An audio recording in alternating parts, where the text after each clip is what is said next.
Friends, you all are welcome to the platform of defence studies और हम कर रहे हैं क्लास 11th का एनसीईआरटी। आज हम देखेंगे इसका last chapter natural hazards and disasters.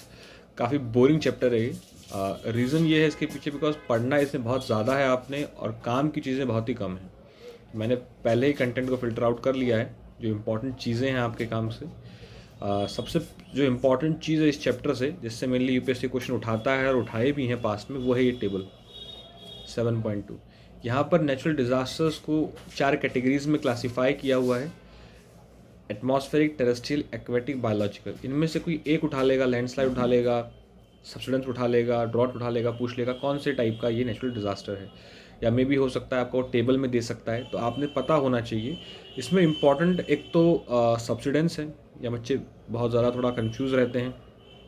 एक ड्रॉट है, बिकॉज फ्लड जो है वो एक्वेटिक है, लेकिन ड्रॉट टेरेस्ट्रियल ना होकर ड्रॉट केस में आएगा, एटमॉस्फेरिक में आएगा। ये आपने ध्यान रखना है, ठीक है। आगे बढ़ते हैं। अब नेचुरल डिज़ास्टर्स को थोड़ा देखते हैं। तो सबसे पहले आपका आता है अर्थक्वेक्स।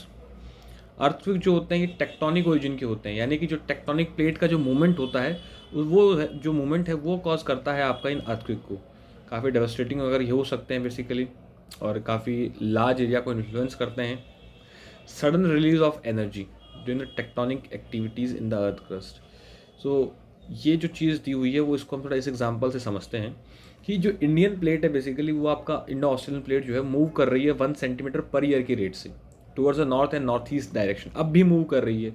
जो सामने जो यूरेशियन प्लेट है, यानी जो अगर ये इंडो ऑस्ट्रेलियन प्लेट है और ये अगर मूव कर रही है और सामने जो यूरेशियन प्लेट है वो तो वहीं कांस्टेंट है, वो वहाँ पर टिकी हुई है। सो ये जो इंडो ऑस्ट्रेलियन प्लेट है ये क्या करेगी, ये कांस्टेंट प्रेशर जो है बनाती जाएगी यूरेशियन प्लेट के ऊपर, और वो जो एनर्जी होगी जो बनाई जा रही है इंडो ऑस्ट्रेलियन प्लेट से वो कहीं ना कहीं तो रिलीज होगी, और वो एनर्जी रिलीज होगी in the form of earthquake.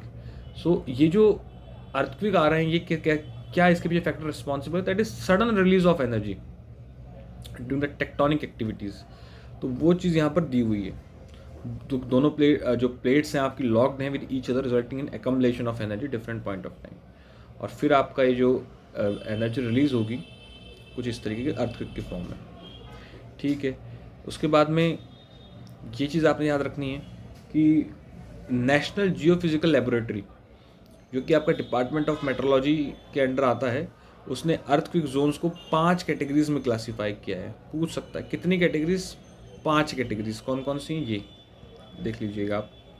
In 5 categories में क्लासीफाई किया है इन्हें। दैन ये जो अर्थक्वेक हज़ार्ड जोन्स हैं, मैप को एक बार देख लीजिएगा, मे बी किसी लोकेशन को उठा के दे सकता है मैप से, ये थोड़ा सा इम्पॉर्टेंट हो जाता है, ठीक है। आगे बढ़ते हैं। तो सेकंड जो है आपका नेचुरल डिज़ास्टर्स में, नेचुरल हज़ार्ड्स में, वो है सुनामी। सो सुनामी का जो रीज़न है वो क्या है, वो आपके अर्थक्वेक्स और वॉल्केनिक इरप्शंस ही हैं। अगर अर्थक्वेक का एपिसेंटर जो मैक्सिमम जो उसका एक मैग्नीट्यूड है, अगर वो सी वाटर के अंडर है उसका एपिसेंटर, तो वो क्या कॉज करेगा, सुनामी कॉज करेगा। और सुनामी से बेसिकली क्या होगा, आपका जो है हाई वर्टिकल वेव्स आपकी चलनी शुरू हो जाएंगी कुछ इस तरीके से, ठीक है।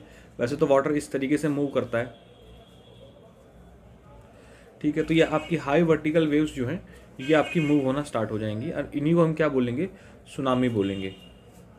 तो फंडा सिंपल सा क्या होगा, जब आपका अर्थक्वेक आएगा तो एक बहुत लार्ज वेव क्रिएट होगी, और ये जो लार्ज वेव होगी ये अपने आप को बैलेंस करने की कोशिश करेगी। ये जो वाटर लेवल होगा, सपोज करिए ये वाटर लेवल है आपका, अर्थक्वेक आया, कोई एक बहुत बड़ी वेव आपका बनी, तो ये क्या करेगी, ये अपने आप को लेवलाइज करने की कोशिश करेगी। तो ऐसा नहीं है कि वो सडनली ऐसा आ जाएगी, वो क्या करेगी, उसका ट्रफ भी बनेगा, उसका क्रस्ट भी बनेगा, ट्रफ भी बनेगा। तो इस तरीके से वो होगा, और आपकी वेरियस आपकी आफ्टर वेव्स क्रिएट हो जाएंगी, और ये जो आफ्टर वेव्स होंगी यही क्या होंगी, यही आपका सुनामी बनेगी। तो स्पीड ऑफ वेव जो है वो डिपेंड करता है on the depth of water, कि जितना ज़्यादा डेप्थ होगा उतना कम होगा स्पीड, और जितना कम डेप्थ होगा उतना ज़्यादा होगा स्पीड। यही रीज़न है कि सुनामी का जो इम्पैक्ट है वो ओशन में कम होता है और कोस्ट पर ज़्यादा होता है।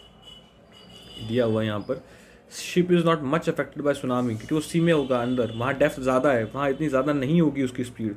लेकिन अगर कोस्टल एरियाज़ में है तो वहाँ उसकी स्पीड ज़्यादा होगी। इसका रीज़न जो है वो ये है, सिंपल सा फंडा इसको मैं बताऊँ आपको। सपोज़ करिए ये यहाँ पर आपका लैंड है, ये कुछ इस तरीके का आपका सी बेड है। थोड़ा सा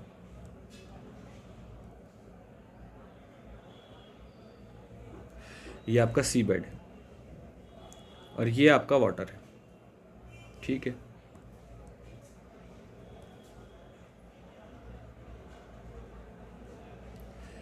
सो बेसिकली जब मिड वाटर में जो सुनामीज थी तो उनको क्या हो रहा था, उनको पूरा टाइम मिल पा रहा था, जो क्रेस्ट और ट्रफ बन रहे थे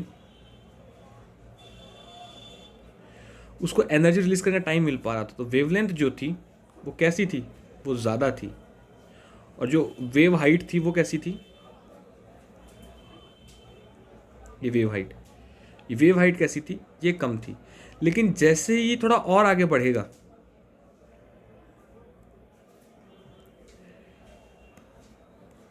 जैसे ही आगे बढ़ेगा तो जो आपका सी बेड है वो इसे मौका नहीं देगा ज़्यादा खुलने का, और वो क्या करेगा, इसके मूवमेंट को रिस्ट्रिक्ट करेगा। दैट इज़ वाई इसकी जो वेवलेंथ होगी वो ज़्यादा नहीं होगी, लेकिन इसकी वेव हाइट ज़्यादा हो जाएगी, जिस तरीके से, ठीक है। ये थोड़ा ज़्यादा गलत बन गया, इस तरीके से रहेगा।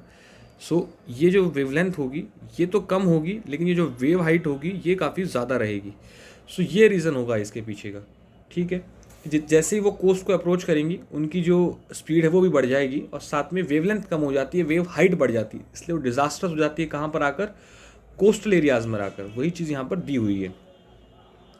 और शोर्स के अलॉन्ग लार्ज स्केल डिस्ट्रक्शन ये कॉज करेंगे, and that is why they are also known as shallow water waves.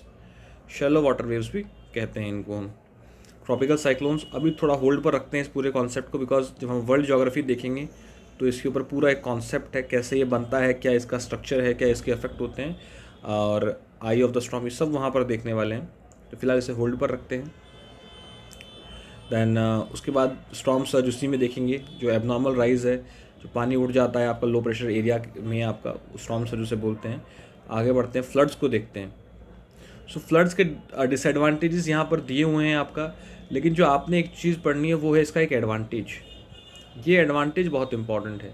Flood के लाखों डिसएडवांटेज हो सकते हैं, बट उसका एक एडवांटेज भी है। वो क्या है कि जब जब फ्लड आती है वो अपने साथ जो भी सिल्ट ला रही है, सेडिमेंट्स ला रही है, उनको वो डिपॉजिट कर देती है एग्रीकल्चरल फील्ड्स पे। और ये जो सेडिमेंट्स और सिल्ट होते हैं ये होते हैं फर्टाइल, ये उस सॉइल की जो फर्टिलिटी होती है उसको रिवाइव करने में बहुत हेल्प करते हैं। सो ये इसका एक बहुत बड़ा बेनिफिट है कि जब जब फ्लड आएगी वो अपने साथ सिल्ट सेडिमेंट्स लाएगी जो बहुत ही फर्टाइल होंगे, सॉइल की जो फर्टिलिटी है वो बढ़ जाएगी, और जो काफ़ी अच्छी है क्रॉप्स के लिए। मजूली आइलैंड्स असम में हैं आपके, रिवर ब्रह्मपुत्रा जो है वो बनाती है इनको, वो इससे बेस्ट एग्जाम्पल है, वो फेमस है उनकी पेडी क्रॉप्स के लिए, ठीक है। अब बात करते हैं second, that is drought.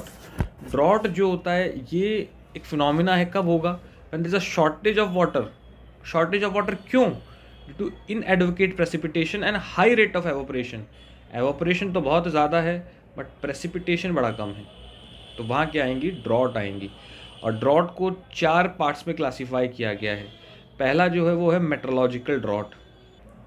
Meteorological drought तब होगा जब आपका एक लंबे टाइम तक इनएडवोकेट रेनफॉल हो, किसी भी रीजन में अगर बारिश नहीं हो पा रही है काफ़ी लंबे टाइम तक, तो उसे हम क्या बोलेंगे, जो ड्रॉट उससे कॉज होगी वो होगी मेट्रोलॉजिकल ड्रॉट, जो बारिश के कारण हो रही है। सेकंड है एग्रीकल्चरल ड्रॉट। एग्रीकल्चरल ड्रॉट में क्या होता है, अगर सॉइल का जो मॉइस्चर कंटेंट है, तो सॉइल के अंदर जो मॉइस्चर कंटेंट होता है बहुत इंपॉर्टेंट होता है, क्योंकि सॉइल का मॉइस्चर कंटेंट ही आपका क्रॉपिंग को पॉसिबल बनाता है, कल्टीवेशन को पॉसिबल बनाता है। तो सॉइल का अगर मॉइस्चर ही नहीं है सॉइल के अंदर, तो जो ड्रॉट आएगी उसे हम क्या कहेंगे, एग्रीकल्चरल ड्रॉट कहेंगे। और एक इंपॉर्टेंट चीज़ ये लिखी हुई है, ये बहुत ही इंपॉर्टेंट फैक्ट है। इफ कोई भी एरिया है और उसका 30% of that area, gross crop area, अगर इरीगेशन के अंडर है, किसी भी बड़े एरिया का 30% of the gross crop area irrigation के अंडर है, तो उसको हम किससे एक्सक्लूड कर देंगे, ड्रॉट प्रॉन कैटेगरी से। तो ये जो डेटा है 30%, ये इंपॉर्टेंट है। देन तीसरी डॉट पे आते हैं, हाइड्रोलॉजिकल ड्रॉट। हाइड्रोलॉजिकल ड्रॉट आपको तब देखने को मिलती है जो डिफरेंट काइंड ऑफ रिजर्वेयर्स हैं आपके, जो भी जहाँ पर आप वाटर स्टोर कर सकते हैं, एक्विफायर, लेक, रिजर्वेयर्स, उनमें जो वाटर की अवेलेबिलिटी है, वाटर का जो लेवल है वो कम हो जाए जितना प्रेसिपिटेशन उसे भर सकता है। यानी बारिश, अगर मान लीजिए ये कोई टैंक है जिसकी कैपेसिटी आपका 100 लीटर की है, बारिश हमेशा 10 लीटर, बारिश हमेशा होती है 50 लीटर के आसपास, और इसका जो कंटेंट है वो आपका 20 लीटर आ गया है, तो ये जो ड्रॉट होगी, यानी ऐसी ड्रॉट जहाँ पर जो भी आपके रिजर्वेयर्स, नेचुरल रिजर्वेयर्स हैं, उनका जो वाटर अवेलेबिलिटी है वो कम हो जाए, देन द प्रेसिपिटेशन कैन रेप्लेनिश, वो आपका हाइड्रोलॉजिकल ड्रॉट होगा। जो फोर्थ है वो है आपका इकोलॉजिकल ड्रॉट। इकोलॉजिकल ड्रॉट जो है आपको तब देखने को मिलेगा जब बेसिकली आपका जो नेचुरल इकोसिस्टम है वो क्या हो, उसकी प्रोडक्टिविटी ज़ीरो हो जाए, उसकी प्रोडक्टिविटी एफिशिएंसी ही उसकी ना बचे, तो तब आपको जो ड्रॉट देखने को मिलती है that is ecological drought. And as a consequences आपको इकोलॉजिकल डिस्ट्रेस और डैमेज भी देखने को मिलेगा। ड्रॉट प्रॉन एरियाज़, तो ये बहुत इंपॉर्टेंट है कि इंडिया में हमने ड्रॉट प्रॉन एरियाज़ को कितने पार्ट में क्लासीफाई किया है। तो the basis of severity of drought India में हमने इनको 3 पार्ट में क्लासीफाई किया हुआ है, एक एक्सट्रीम, एक severe drought prone areas, and third is moderate drought affected areas. ये कुछ कॉन्सिक्वेंसेज दिए हुए हैं आपके ड्रॉट्स के। लैंडस्लाइड्स फर्दर बहुत ज़्यादा पढ़ना है, लेकिन इसको कुछ इंपॉर्टेंट है नहीं ज़्यादा इसमें। कॉन्सिक्वेंसेज ऑफ लैंडस्लाइड है, मिटिगेशन के स्ट्रेटजीज़ हैं, कंक्लूजन हैं, सो ज़्यादा कुछ है नहीं, ये एक्सरसाइज है। मोर और लेस आपने इस चैप्टर में जो पढ़ना है वो टेबल 7.2 आपने देखना है। सुनामी का जो कॉन्सेप्ट बताया था वो थोड़ा आपने देखना है, क्या रिलेशन है और क्या उसके पीछे का रीज़न है। अर्थक्विक में ज़्यादा कुछ था नहीं आपका। ट्रॉपिकल साइक्लोन्स हम वर्ल्ड ज्योग्राफी में देख ही लेंगे, और जो छोटे मोटे आपके जो फैक्ट्स हैं कि कितने पार्ट में बेसिकली कितने पार्ट में क्लासीफाई करते हैं द बेसिस ऑफ ड्रॉट, तो 3 पार्ट में क्लासीफाई करते हैं, ये आपने पता होना चाहिए। ये 4 तरीके की जो ड्रॉट्स हैं, ecological drought, meteorological drought, hydrological और एग्रीकल्चरल ड्रॉट्स, ये चारों ड्रॉट्स आपको पता होनी चाहिए। और तो ये सब चीज़ें जो हैं आपने पता होनी चाहिए। Simply storm surge as I said देखेंगे इसे। तो friend, thank you for watching. अपने डाउट्स को कमेंट सेक्शन में पोस्ट कर सकते हैं। Thank you so much.